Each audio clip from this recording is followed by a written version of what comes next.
ತಾರಕ ಮಂತ್ರ. ಈ ಮಂತ್ರವನ್ನು ಪಠಿಸೋದ್ರಿಂದ ಕಷ್ಟಗಳು ಪರಿಹಾರ ಆಗುತ್ತೆ ಅಂತ ಹೇಳ್ತಾರೆ.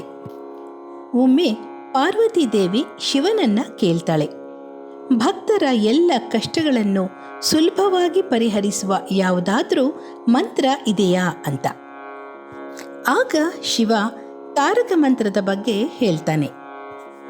ಶ್ರೀರಾಮನ ಹೆಸರನ್ನು 3 ಬಾರಿ ಜಪಿಸುವ ಈ ಮಂತ್ರ ಭಗವಂತನ 1000 ನಾಮಗಳ ಪಠಣಕ್ಕೆ ಸಮಾನವಾಗಿದೆ.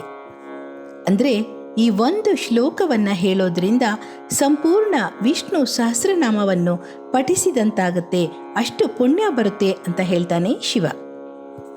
ಹಾಗಾದರೆ ಆ ಮಂತ್ರ ಯಾವುದು ಹೇಳಿ ಅಂತ ಪಾರ್ವತಿ ಕೇಳಿದಾಗ ಶಿವ ಹೇಳುವ ತಾರಕ ಮಂತ್ರ ಯಾವುದು ಗೊತ್ತಾ?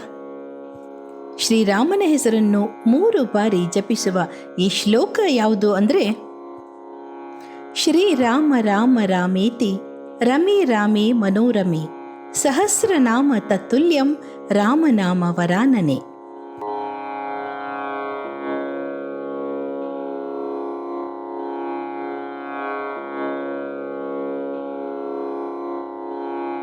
ಈ ಶ್ಲೋಕವನ್ನು ಒಮ್ಮೆ ಹೇಳೋದರಿಂದ ವಿಷ್ಣು ಸಹಸ್ರನಾಮವನ್ನು ಪಠಿಸಿದಷ್ಟು ಪುಣ್ಯ ಬರುತ್ತಂತೆ. ಇದು ಎಲ್ಲ ಕಷ್ಟಗಳ ಪರಿಹಾರಕ್ಕೆ ತಾರಕ ಮಂತ್ರವೆಂದೇ ಪ್ರಸಿದ್ಧವಾಗಿದೆ.